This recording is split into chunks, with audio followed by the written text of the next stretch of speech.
And good morning at the 9th Concordia Annual Summit, and we are sitting here today with Mr. Jack Rich, who's the CEO of Belema Oil. It's an honor to have you here today. Thank you. But we're here not to talk about the oil industry, we're here to talk about your philanthropy. First off, I really am intrigued to know, we've heard from you a few times while here at Concordia, and one of the things that you ended your speech with on Sunday evening that I loved is you want to make everybody in the world want to say, I am African. Can you talk a little bit about what inspires your interests and passions around philanthropy? What is it that inspires the issues that you care about? Excellent. Thanks a lot, Concordia. It's an honor for me to be here. When I was 10, my parents moved me to the village. And not quite a few moments after that, my late mom took ill, because life in the village was very tough in Africa, in the Niger Delta part of Nigeria. And then she took ill and she couldn't survive it because there was no medical facilities, there was no potable water, there was just nothing there. It was like a jungle, living in jungle. There was no access or connection to the city. So you go by boat, and you travel like 12 hours before you get there by boat. Yeah. And after Mama passed on, life was very difficult. I was a village boy at the very young age of 10 and struggled so hard to make ends meet. You have to join the old grandpas down to the river in search of fish, and when I left the village, I said to myself that, listen, I'm going to work hard. And I remember what my late mother said to me, that if she dies, the children are going to suffer, because she had 9 kids, and about 7 were alive. Today we're only 3. 6 is passed on, because of the hardship and the very difficult lifestyle and all that. And when I got to the city, I started working so hard, and I joined several companies. And at the age of 22, I said to myself, listen, right now you need to set your own company. So I set up my company at 23. And I started this contracting, running around looking for businesses. And it was very difficult, a young boy at 23. But I was making sense. The first company that I did a major project for was a company called Wilbur. It was an American company operating in Nigeria. Wow. And the divisional manager was Mr. Windy Hughes. He was a very superb, excellent man. Then I think it was about 65, and I was 23. So he picked interest in me and said, wow, young kid. I said, yeah. And they gave me my first contract. But then I was using another company's name, and I said, listen, you are not in control of this business. Why don't you set up your own company? So I set up my company and started from there. And the desire to give back to the community was always there, because I recall how life was when I was in the village. But I said, contracting is not enough sustainable revenue to give back to society in the manner that I want to. And I said, listen, what is the most sustainable way? And I have to then pursue having an oil mining lease, having an asset. And miraculously, I was in Texas when I heard that Chevron, the U.S. company, another U.S. company, was divesting some of its assets. And then I said, wow, this is an opportunity. My foundation was a U.S. company, and another U.S. company is going to be the game changer. Yep. So in Nigeria, and then I bid for the asset and I won. And as soon as I won the asset, my number one vision was that I needed a sustainable opportunity to give back to society. And I returned home, and I found out that in the past 30 years, the community was still the same. And I had to provide water for the communities, because I found out that water was taking was creating a lot of economic loss in the community, because they have sicknesses, they have diseases, they're not able to go to school, and other stuff. So I provided water for the community. And as soon as I did that, it was all over the news and all that. So a lot of my friends in the northern part of the country said, listen, we're going through what your community is going through. And I launched my project to support the communities in the northern part of Nigeria to provide water. And ever since then, it's been so super strong. I then gave scholarship to a lot of young boys and girls that aspire, greater height in terms of, achieving their dream. So last year, 2018, we gave about 350 scholarships. And the previous year, we gave similar number. And this year, we've given additional over 300. So we have over 1,000 scholarship, award in our scheme. A lot of them are in Canada, UK, some in Cyprus, Malaysia, Philippines, Ghana, Nigeria, and we're also involved in training these youth. Because what I found out is that a lot of these young graduates, when they get out of school, they're not employable. So we also set up another training unit.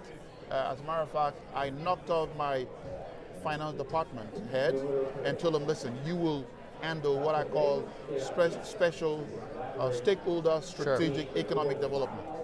So right now we're training a lot of locals and we're giving a lot of grants and we're doing a lot. We're also encouraging young ones to pursue their dream.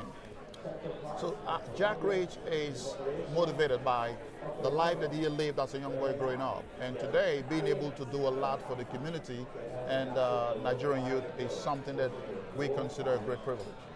So I have to ask, in listening to some of the things you said, first off, it's incredible your story. It's incredible where you've come from to where you are today. But had all that not happened, all this success and all this business success that you've had that have enabled you to become this philanthropist, do you think that you still would have been philanthropic? I mean, is that something that runs in the bloodstream, or is it something that sort of came to you more later in life? Well, basically, my DNA is giving back to the community. I was born on the 28th of January 1975. And I also had to do research about, this date. And I found out, because I wanted to be sure that, listen, what you're doing, does it resonate out of that, what I call connection with my foundation? Yeah. Or is just window dressing? Yeah.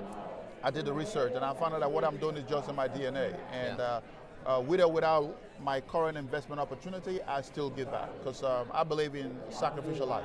You wouldn't believe it that I still live in the same apartment that I live in the past 10 years. Really? Yeah, I live in a rented apartment. I mean, I could have bought property worth any amount of money. Yeah. But I said, why sitting on an investment that runs into millions of dollars when you can rent and pay a little and then give back to society? Yeah. And one of the things, and this is important within the philanthropic space and a conversation that I think is being driven today.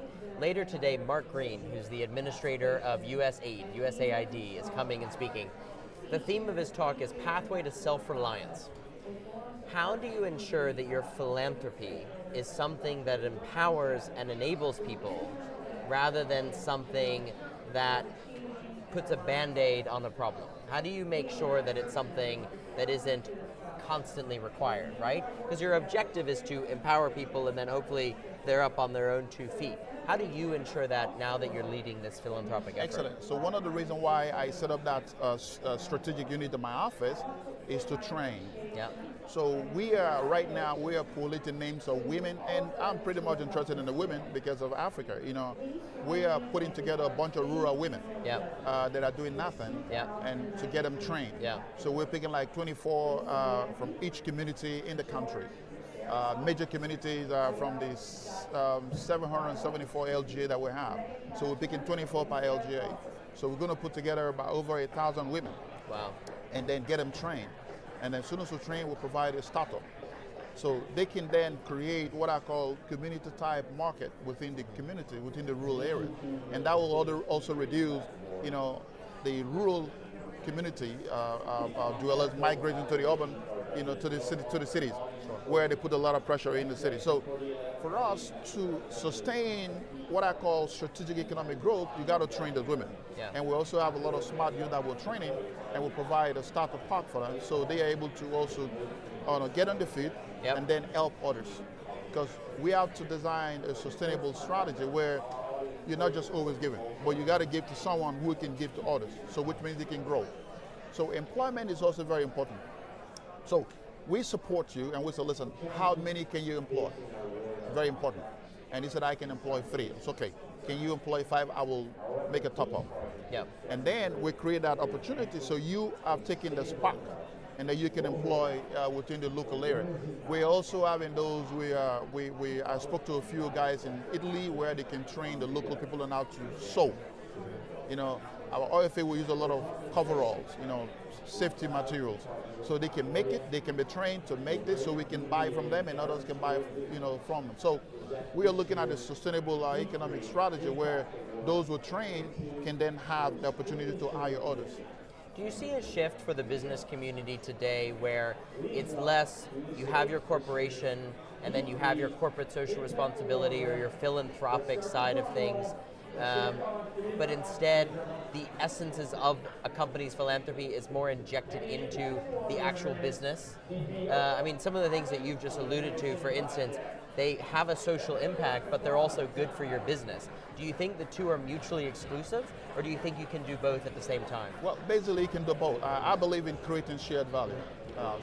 Basically, a lot of the opportunity that we create, we get criticized. And they say, well, you are not a charity. You are a venture that is meant to make money for shareholders. Yeah. But we need to understand that we have a growing population of 3%. So in my country, we're almost 200 million. So in the next 30 years, that number will increase. So we're going to be over 400 million. So right now, with 200 million, we're struggling with employment. So if you do nothing today, you're going to deal with that disaster in the future.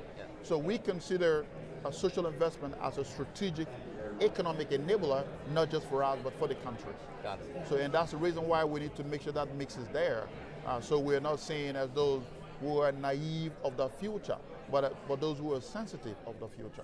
Got it. What keeps you up at night? What would you say is the thing you wake up every morning and say, my biggest concern is what? Work hard to help someone who is somewhere that need access. I work so hard. My wife told me the other day that, listen, we asked you, you're working so hard for Belema Oil, you're working so hard to make a lot of money. You're not even telling us that we're going to be part of this. You're talking about others. So why you work so hard? You're not sleeping just for others. And I said to her, I am born to help humanity. So I can provide a platform for you to make money. But I cannot deny myself of waking up to actually think that someone somewhere is praying every day for help. So what makes me happy, what makes me wake up in the morning and feel so strong is that someone somewhere is waiting for my help. And I got to wake up, I have to work hard to help someone somewhere to add value to society. Absolutely. Yeah. Well, Mr. Jackridge, it's an honor to have you here. Welcome. Thank you so much for your words the other evening and for this conversation. Yeah. I think it will be the beginning of many. Thank you. And also, what I would also say, to cap up what I've discussed with you here, Africa needs to realize that there is a time bomb waiting to explode, and that's our numbers. The youth employment, if you don't deal with it today, is going to catch up with you in the future. We're having a growing population. Right now we are 1.316 billion. And in the next 30 years, we're going to have an increase of 1.8 billion. So Africa is going to be about 2.5 billion, and 65% of that number are young ones. So if you don't provide the enabler today, you're going to be dealing with this in the future. And that's the reason why I believe strongly that Africa can trade within itself. The East and West Africa can design what I call strategic economic park, and then knock off all this bottleneck of travel within yourselves, and then you can have free visa to get a job. And then agriculture is key. Agriculture today, if we harness the potential in agriculture by introducing technology and introducing the infrastructure, and then have access to capital within the world but developed corridors, we can build a market that is about $1.6 trillion. That's 60% of our current need. So if we have a buying power of about $3.23 per person, you have $1.6 trillion market. And that can create a whole lot of jobs for the youths to get them busy, while garments and services and other sectors are also being developed. So I think it's important for African leaders and the policymakers to realize today that if you do nothing today, you're going to be forced in the next 30 years to deal with the social unrest in your country. Absolutely. Thank you so much. Thank you. Very much. Thank you. Appreciate it. Thank you.